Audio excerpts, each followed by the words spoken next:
سوال یہ پوچھا گیا ہے کہ عصر اور مغرب کے درمیان سونا یہ کیسا ہے؟ تو اس کا جواب یہ ہے کہ عصر اور مغرب کے درمیان نہیں سونا چاہیے۔ حدیث پاک کے اندر آتا ہے کہ جو شخص عصر اور مغرب کے درمیان سوئے اور اس کی عقل کو کچھ عارضہ لائق ہو جائے تو وہ پھر کسی اور کو قدغن نہ لگائے یا جو ہے مورد الزام نہ ٹھہرائے، بلکہ وہ خود اپنے آپ کو جو ملامت کرے کہ میں ایسے وقت میں کیوں سویا، اس وقت میں فزیکلی یا دنیاوی اعتبار سے سونا درست نہیں تھا اور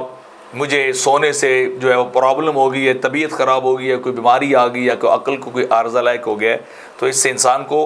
تندرست انسان کو بچنا چاہیے۔ ہاں کسی عارضے کی وجہ سے یا کبھی کبھار کسی بیماری کی وجہ سے یا اس طرح کی کسی اور سچویشن کی وجہ سے انسان سوئے تو سو سکتا ہے، لیکن انسان کو باقاعدہ معمول نہیں بنانا چاہیے اور نہ ہی بچوں کو اس وقت سلانا چاہیے۔ ایک تو مغرب کے قضا ہونے کا خدشہ ہوتا ہے کہ نماز کہیں تھوڑا سا وقت ہے قضا ہو جائے، اور دوسرا یہ کہ حدیث پاک میں منع بھی کر دیا گیا کہ جیسے حدیث پاک میں آتا ہے کہ من نام بعد العصر فاخترس عقلہ فلا یلومن الا نفسہ، کہ وہ اپنے آپ کو ملامت کرے اگر عقل کو کوئی پرابلم ہو گئی۔ یعنی اس کے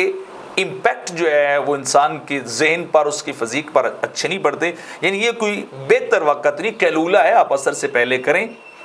وہ آپ لے لیں تو وہ آپ کے لیے اور زیادہ جو ہے وہ یوزفل بھی ہے اور فائدہ مند بھی ہے کہ آپ کی صحت پہ اچھے اثرات ڈالتا ہے، آپ کو ریسٹ اور سکون مل جاتا ہے۔ آقا علیہ السلام کی سنت بھی ہے، لیکن وہ عصر سے پہلے ہے، ظہر کا وقت جب ہوتا ہے تب، نہ کہ عصر کے بعد ہے۔